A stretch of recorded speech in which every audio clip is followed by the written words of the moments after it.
Signs of the DA dancing to a new tune with the ANC.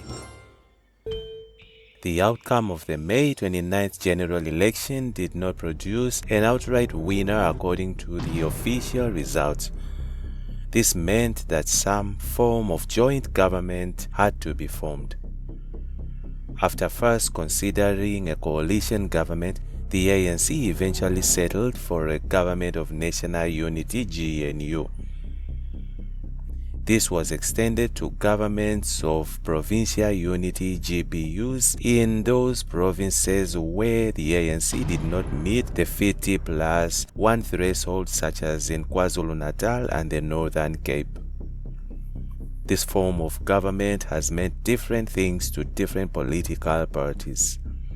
Those parties which opted to join the GNU for one reason or the other welcomed the opportunity to occupy opposition benches so that they could hold the executive accountable.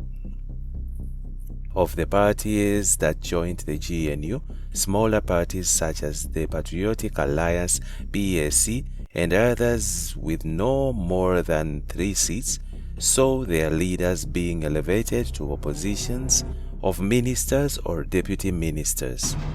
Either way, they benefited because this would not have been possible without the GNU. On the 3 major parties in the GNU, the ANC, DA, and IFP, the ANC was the main beneficiary. The IFP was allocated certain positions, which is accepted without any qualms. This shows political maturity on the side of the IFP because it understands what a GNU means. The main struggle was between the ANC and the DA. Although the DA knew it had obtained 87 seats in the 400 members National Assembly against the ANC's 159, it made huge demands on the ANC. These included the positions of the deputy president and over 10 ministerial positions. After the war of words, the ANC emerged with a smile. While this is a GNU, the president and his deputy come from the ANC. This is not common in GNU politics. Second, most of the key ministries such as finance, health, defense, international relations, and corporations and others remained in the ANC. But the ANC has scored the highest in taming the DA. For years, the DA has been vocal about what is called rampant corruption within the ANC, even if campaign slogan was "Save South Africa." The argument was that if voters wanted to save South Africa from corruption, ANC, they had to vote the DA into power. Surely, this goal was not achieved. When author Fraser split the beans about the Phala saga, the DA was excited. It now had something to use as evidence, adding to the Zondo Commission report. During its election campaign, the DA placed corruption on the #1 list of reasons why South Africans should not vote for the ANC. Since the conclusion of the GNU deal, the DA has lost its identity and focus. Suddenly, there is no talk about the corrupt ANC. When the EFF approached the Deputy Speaker of the National Assembly, Dr. Anne-Lee Lotriet, to resuscitate the Phala matter, the DA was clear that it was not going to support any motion meant to impeach President Cyril Ramaphosa invoking Section 89 of the Constitution. The question becomes, has the Phala saga suddenly become a good thing to have happened now that the DA is part of the GNU? Broadly, how does one interpret the DA's conspicuous silence about corruption in the ANC, the high crime rate, rising inequality, poverty, and the lack of service delivery under its leadership?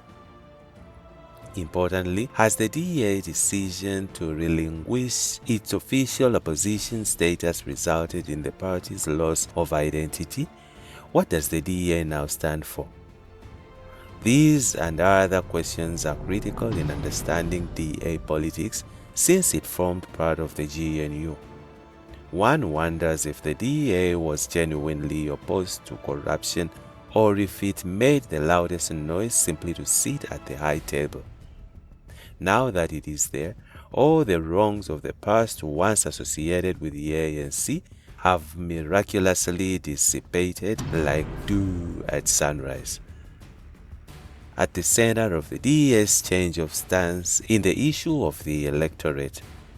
If the DA promised voters to do something about the issues it raised against the ANC, does its sudden change of language not amount to the betrayal of the voters? It appears that the DA has reneged on its promise to try its best to resolve what it used to blame the ANC for. If the ANC is guilty of these sins, then the DA is an accomplice to the crime.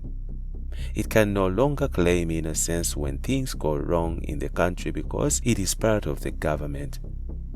One thing the DA must not forget is that this is not the last election. In 2026, there will be the local government elections. If voters feel betrayed by the DA in this election, what will stop them from taking their vote elsewhere in 2026 and again in the 2029 general election? These questions should be a force to DA to redefine its identity sooner than later. As the DA uses the GNU as the cooling off period and recalls its soldiers from the battlefield, the ANC must use this ceasefire to regroup and carve a clear plan for the 2026 and 2029 elections. Should it go into slumber, it might wake up occupying the opposition's benches. Other political parties should watch the DA-ANC actions carefully and draw lessons for the future. Professor Gayton McKenzie is director of the Center of the Advancement of Non-Racialism and Democracy, CANRAD, at the Nelson Mandela University. The views in this article are the writers and do not necessarily reflect the views of IOL or independent media. In the meantime, Sports Minister Gayton McKenzie fires back at Peace Mabe's comments over Israel's involvement at the Olympics. The claws are out within South Africa's Government of National Unity GNU over Israel's participation in the Olympics. Deputy Minister of Sports, Arts and Culture, Peace Mabe, has come out against the state's involvement at the renowned sports tournament taking place in Paris. The Department of Sports, Arts and Culture condemns the participation of the genocidal state of Israel in the Paris 2024 Olympics as it seriously undermines the principles of Olympism, said the department in a statement. These principles include universality and solidarity, unity in diversity, autonomy and good government, and sustainability, according to Mabe. However, Sports Minister Gayton McKenzie fired back at the statement, accusing Mabe of pushing politics instead of showing support for SA's athletes. I shall respond fully in regards to my displeasure about the statement released by Deputy Minister of Sports, Arts and Culture, Ms. Peace Mabe, only after the Olympics.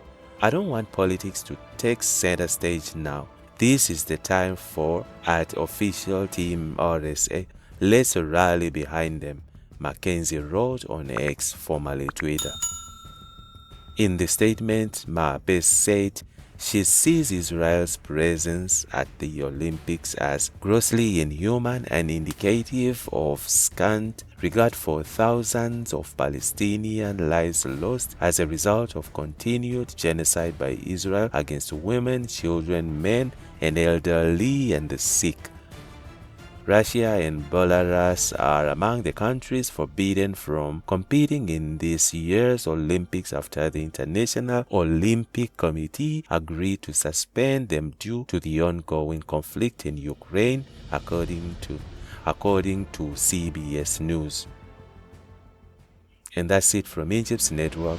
Stay tuned to our celebrity and gossip news.